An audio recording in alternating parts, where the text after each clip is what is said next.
इस वीडियो में हम आपसे बातचीत करेंगे अस्तित्ववाद के विषय में कि अस्तित्ववाद है क्या। इसके अगर देखा जाए तो 1940 से लेकर 1950 के दशक में पूरे यूरोप में एक विचार क्रांति के रूप में इसका उदय हुआ। अब यहाँ जान लेते हैं कि आखिर ये है क्या।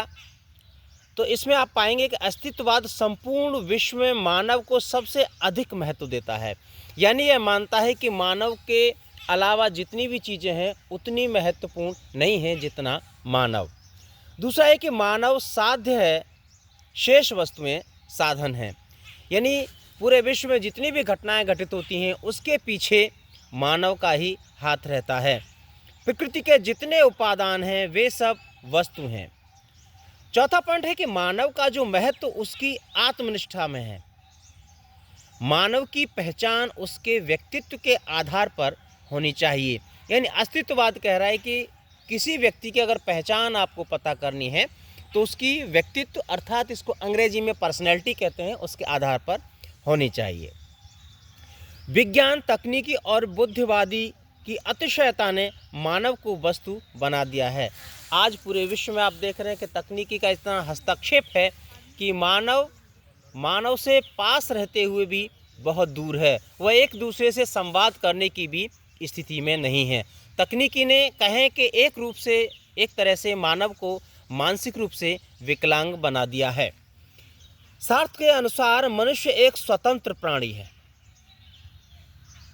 भगवान का अस्तित्व होता तो मानव को अपनी योजना से बनाता, यानी अस्तित्ववाद ईश्वर के होने पर भी प्रश्न चिन्ह खड़ा करता है। वास्तव में ईश्वर नाम की इस दुनिया में कोई चीज़ है ही नहीं, क्योंकि अगर ईश्वर होता तो मनुष्यों का शोषण, अत्याचार इस तरह से पूरे विश्व में नहीं होता, चाहे वो धर्म के आधार पर, चाहे जाति के आधार पर, चाहे नस्ल के आधार पर, चाहे रंग भेद के आधार पर।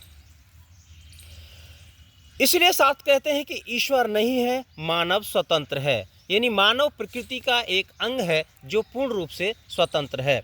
वह किसी ने न निर्मित किया है और न कोई इसका विनाश करता है।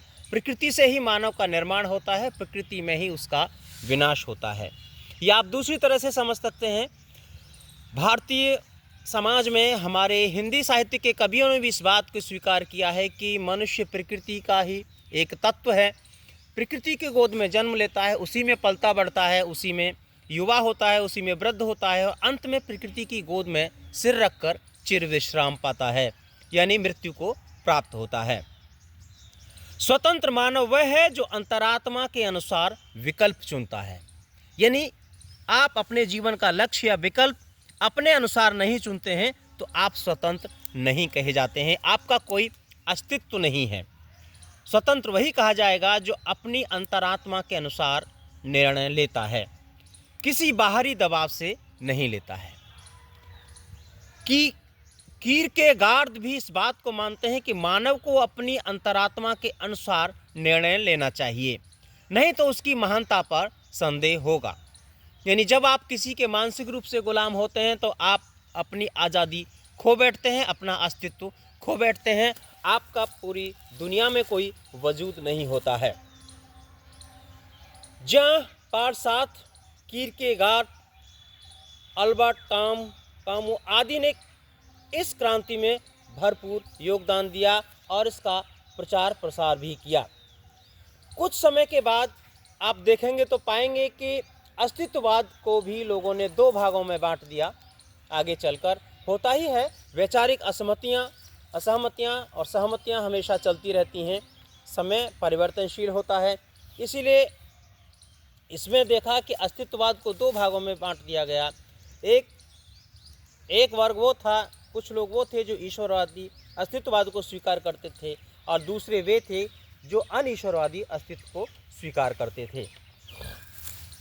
धन्यवाद। इसके बाद बने रहिए हमारे चैनल पर, फिर आगे आपसे मुलाकात होगी नए वीडियो के साथ।